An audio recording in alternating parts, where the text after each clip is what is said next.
अब देखिए लखनवी अंदाज। मुफस्सिल की पैसेंजर ट्रेन, मुफस्सिल कहते हैं ऐसी ट्रेन जो भीड़ भाड़ वाले इलाके में शहरी क्षेत्र में ही चलती है, तो वो मुफस्सिल की ट्रेन कही जाती है। तो पैसेंजर ट्रेन चल पड़ने की उतावली में फुकार रही थी। फुकार इसलिए रही थी कि पहले कोयले से ही ट्रेन चला करती थी। आराम से सेकंड क्लास में जाने के लिए दाम अधिक लगते हैं। दूर तो जाना नहीं था। भीड़ से बचकर एकांत में नई कहानी के संबंध में सोच सकने और खिड़की से प्राकृतिक दृश्य देख सकने के लिए टिकट सेकंड क्लास का ही ले लिया। गाड़ी छूट रही थी। सेकंड क्लास के एक छोटे डिब्बे को खाली समझकर जरा दौड़कर उसमें चढ़ गए। अनुमान के प्रतिकूल यानी कि विपरीत, जैसा उन्होंने अंदाज़ा लगाया था उसके विपरीत डिब्बा निर्जन नहीं था। उन्होंने सोचा कि इतने इस सेकंड क्लास के डिब्बे में कौन बैठा होगा भला, परंतु मनुष्य से रहित नहीं था। निर्जन यानी मनुष्य से रहित तो नहीं था वो। एक बर्थ पर लखनऊ की नवाबी नस्ल के एक सफ़ेदपोश सज्जन बहुत सुविधा से पालथी मारे बैठे थे। सामने दो ताजे चिकने खीरे तौलिए पर रखे थे। डिब्बे में हमारे सहसा कूद जाने से सज्जन की आंखों में एकांत चिंतन में विघ्न का असंतोष दिखाई दिया। सोचा हो सकता है यह भी कहानी के लिए सूझ की चिंता में हो या खीरे जैसी अपदार्थ वस्तु का शौक करते देखे जाने के संकोच में हो। तो लेखक ने विचार किया कि हो सकता है मेरी तरह ये भी कोई नई कहानी के बारे में सोच रहे हों या खीरे जैसी साधारण वस्तु कोई खाते न देख ले, इसलिए लेखक के आने से उनके मन में संकोच हुआ हो। नवाब साहब ने संगति के लिए उत्साह नहीं दिखाया। संगति कहते हैं कि जो एक नए सज्जन यहाँ आए हैं तो उनके लिए कोई जैसे अभिवादन करना या बोलने का प्रयास करना, तो इस तरह का कोई उत्साह नहीं दिखाया। हमने भी उनके सामने की बर्थ पर बैठकर आत्मसम्मान में आंखें चुरा ली। तो लेखक को भी लगा कि जब ये ही नहीं बोल पा रहे हैं तो हम क्यों बोलें, हमारा भी एक आत्मसम्मान है। खाली बैठे कल्पना करते रहने की पुरानी आदत है। नवाब साहब की असुविधा और संकोच के कारण कुछ अनुमान करने लगे।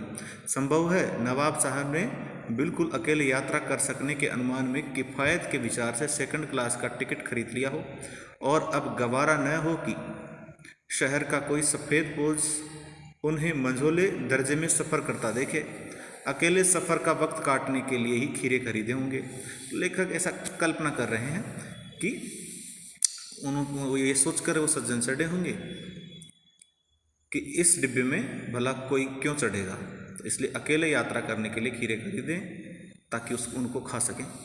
और अब किसी सफ़ेदपोश के सामने खीरा कैसे खाएं, क्योंकि ये तो उनके आन बान शान के खिलाफ उनको लग रहा था।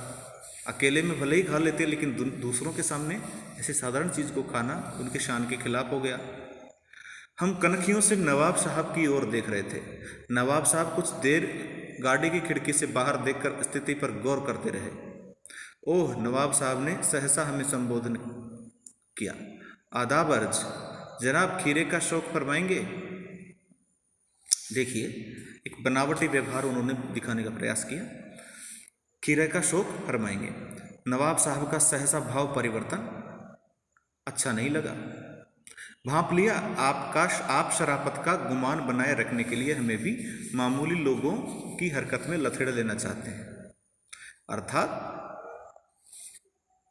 वो केवल अपनी शराफत दिखाने के लिए ऐसा कह रहे थे और वो खीरा उनको खिलाना चाहते थे, यानी कि या तो वो उनको अपना बराबर नहीं समझते थे, इसलिए वो उनको खीरा खिला करके खुद उन खीरों को से मुक्त हो जाना चाहते थे। तो हमें जवाब दिया, शुक्रिया, किबला शौक फरमाएं, कि कृपया आप ही शौक फरमाएं। नवाब साहब ने फिर एक पल खिड़की से बाहर देखकर गौर किया और दृढ़ निश्चय से खीरे के नीचे रखा तौलिया झाड़कर सामने बिछा लिया। सीट के नीचे से लोटा उठाकर दोनों खीरों को खिड़की से बाहर धोया और तौलिए से पोंछ लिया। जेब से चाकू निकाला, दोनों खीरों के सिर काटे और उन्हें गोद कर झाग निकाला। फिर खीरों को बहुत एहतियात से छीलकर फांकों को करीने से यानी कि व्यवस्थित रूप में सजाकर तौलिए पर रखा सावधानी से। तो लखनऊ स्टेशन पर खीरा बेचने वाले खीरे के इस्तेमाल का तरीका जानते हैं। ग्राहक के लिए जीरा मिला नमक और पिसी हुई लाल मिर्च की पुड़िया भी हाजिर कर देते हैं। नवाब साहब ने बहुत करीने से खीरे की फांकों पर जीरा मिला नमक और लाल मिर्च की सुर्खी बुरक दी। उनकी प्रत्येक भावभंगिमा और जबड़ों के स्फुरण से स्पष्टता की। उस प्रक्रिया में उनका मुख खीरे के रसास्वादन की कल्पना में प्लावित हो रहा था। अर्थात सीधी सी बात है कि उन खीरों पर बुरके हुए नमक को देखकर उनके मुंह में पानी आ रहा था। हम कनखियों से देखकर सोच रहे थे, कनखियों मतलब तिरछी टेढ़े टेढ़े इस तरह से देख करके सोच रहे थे, मियाँ रईस बनते हैं लेकिन लोगों की नज़रों से बच सकने के ख्याल में अपनी असलियत पर उतर आए हैं।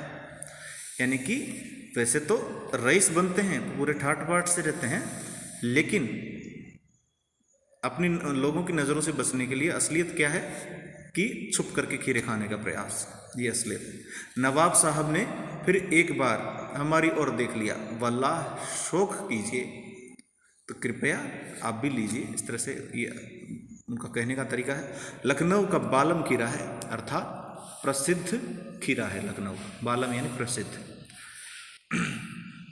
नमक मिर्च छिड़क दिए जाने से ताजे खीरे की पनियाती फांकें, यानी कि पानी पानी हो गई ना फांकों पर, फांकें नमक डालने से नमक पानी छोड़ देता है। फांकें देखकर पानी मुंह में जरूर आ रहा था, लेकिन इनकार कर चुके थे। अब जब लेखक एक बार इनकार कर चुके थे तो ये तो आत्मसम्मान की बात हो गई। तो आत्मसम्मान निभाना ही उचित समझा। उत्तर दिया, शुक्रिया, इस वक्त तलब महसूस नहीं हो रही, अर्थात इच्छा नहीं हो रही है खाने की। मैदा भी जरा कमज़ोर है, अर्थात मैदा मतलब